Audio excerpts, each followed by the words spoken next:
Hey guys, Jacqueline Fernandez here at the Alert Center. Thank you so much for joining me this afternoon.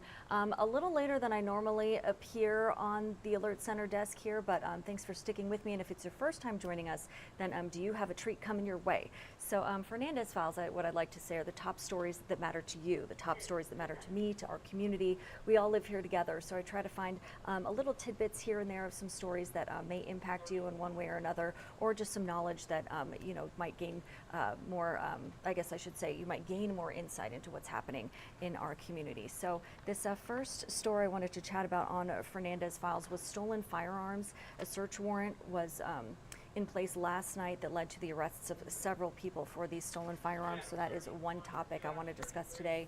Another topic, real quick, our digital department brought to my attention. There is a huge number of flu cases here in Douglas County. So we're going to kind of take a look at their website and take a look at what some CDC recommendations are, so you and your loved ones can stay safe. We know there's something going around in our newsroom here and there, so hopefully you're washing your hands and doing everything you can to mitigate the spread of that. And then lastly, just kind of wanted to chat a little bit about the weather. What can we experience outside so far? Looks sunny out there over my left shoulder, so that's good news for us here in the Blackstone area anyway. But we'll take some live looks outside and kind of review our weather on our website, firstalert6.com. All right, so let us get started here. So I'm going to have you take a look at your screen. So these are the firearms that were recovered, okay? Looks like there are 4 of them, and they're in these nice boxes for you. But basically, the DCSO Special Operations Group, along with investigators from both the Sarpy County Sheriff's Office and the Omaha Police Department, did conduct a search warrant last night in relation to a recent burglary of these firearms. So these firearms were stolen. Now, the operation, as I mentioned earlier, did result in numerous arrests and the recovery of the firearms on your screen. So I'm going to go down the list here and show you some mug shots, if I can. Here we are. So Madison Hicks, this is one of the people who was arrested. The same day as her first appearance, she pleaded no contest and was sentenced to 30 days for theft by unlawful taking. Next, we head to Brett Thomas. He pleaded guilty and was sentenced just 1 day for criminal trespass. Ronald Davis Jr., his case is pending trial in district court now for possession of stolen firearms. And then we head to Ronald Davis Sr., his case is pending for possession of stolen firearms as well. Now, there were a couple other people whose mugs I did not show you. One was Kayla Tatum. The case against her was dismissed. Megan Sonderman was eventually dragged into this and wasn't really charged in connection to this case. And Jacqueline Clary, her case was pending trial in district court for criminal impersonation, which has little if anything to do with these weapons charges. So again, we're chatting about these stolen guns here on Fernandez Files. So Douglas County Special Operations Group, along with the Sarpy County Sheriff's Office and OPD, all teamed together, got a search warrant last night, made some arrests. So these 4 firearms on your screen here are the ones that we are chatting about today. Madison Hicks was arrested. Then we head to Brett Thomas, Ronald Davis Jr., followed by Ronald Davis Sr. So these are the mugshots that I'm showing you here on Fernandez Files today. All right, so kind of want to switch gears a little bit now. So let's chat about flu cases. So let me pull that up for you. We're going to take a look at the Douglas County Health Department influenza dashboard. So let me head over there right now. And this is something that anyone can take a look at. You can just get this with your phone if you're kind of curious about to see where we are. So these numbers look pretty high. Influenza-like activity in Nebraska clocking in at very high here in the red on the right-hand corner of your screen, okay? So we are up. We start on the left now. We are up from the prior week.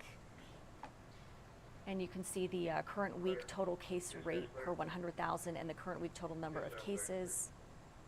So very high is kind of where we stand right now. So you can kind of see if you hover over this bar graph here.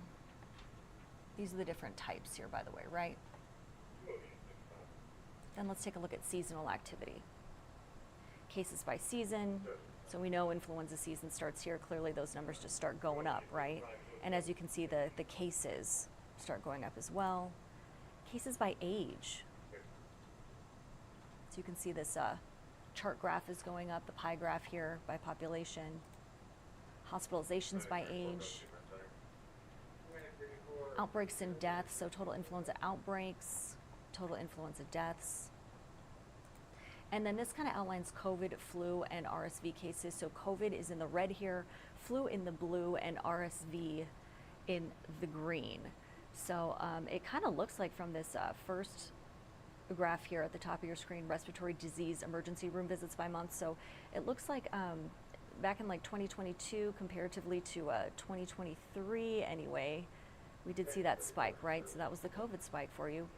Happened in 2020. And then as we're closer to 2025, you can see RSV cases are still extremely low, but still something to take note of. And then this is kind of cool. This explains about the data. I'll leave this as a web extra for you to kind of scroll through if you have some questions about the nomenclature of some of the topics that we discussed. But just to show you, if you're joining us right now, so influenza-like activity in Nebraska, clocking it at very high. You can see the red, very high note there.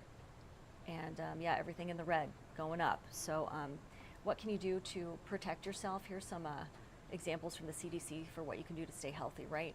So we want to cover our nose and our mouth with tissue when we cough.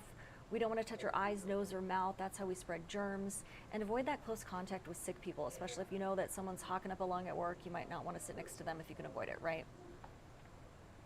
So those are that's some good advice. And they offer this, the Douglas County Health Department offers this sheet, right? So you can cut this up and hand it out to your employees as a very subtle reminder, I guess you could say, to make sure that you are practicing good hygiene so that nobody kind of gets sick if we can help it. So that's something to take, something of note as well. Also, I'm a day early, so you're probably going to see a lot of red on me if I do remember tomorrow. But tomorrow is a good day to wear red, and this is an annual event. So it's Go Red for Women. I'm sure you've heard of it. If you haven't, we're going to chat about it a little bit here. Okay, so this is supporting women and heart disease. So you can go to goredforwomen.org. Let me take down this live bug here on the left corner so you can see. This is the website if you're interested in donating or helping out. Yeah, goredforwomen.org. And it's National Wear Red Day and American Heart Month. And so you can be like these little ladies here and don your favorite red color and support women's health. So the official day, again, tomorrow, February 7th. The idea is to save women's lives, explore resources to help you celebrate heart health all month long. So February, this is the time to go red for women, go red for health. And they also have some gear here if you're interested in that, and resources. So always a good thing to do. I know we'll be promoting that here on air and online as well. And it turns out I'm early to this, so wearing red today and ideally tomorrow to support heart health in the month of February. Okay, now as promised, and as we usually round out the Fernandez files and just our hits here at the Alert Center, let's take a live look outside, chat a little bit about weather, shall we? So here's a live look from our Blackstone camera. Again, as I mentioned earlier in this broadcast, there's sunshine out there. We are excited. This is great. This is good news. It's not -20, right? So we're looking forward to that. Senior Chief Meteorologist Rusty Lord says expect a high of 43 today. So that is just great. Tonight, though, getting a little bit colder, partly cloudy out there. So the clouds are going to come back in. You kind of see them on the horizon in this shot with a low of 18. Yikes. Not my favorite, but it is what it is, as it were. Now taking a live look from 144th and Dodge. Traffic flowing smoothly there. A nice shot of the sunshine for you. Blue skies. Friday, partly cloudy, a high of 44. And then Saturday, as we head into the weekend, this is a good shot for the weekend. Let's head to 90th and Dodge here real quick for you. Mostly cloudy and breezy out there on Saturday. A little windy today, as you can see from this live shot. Saturday, though, back to Saturday, a 20% chance of morning flurries with a high of 36. So not too bad out there. We'll have to wait and see how the weekend does pan out. But this Thursday, not looking bad as we're getting close to the 2 p.m. hour here.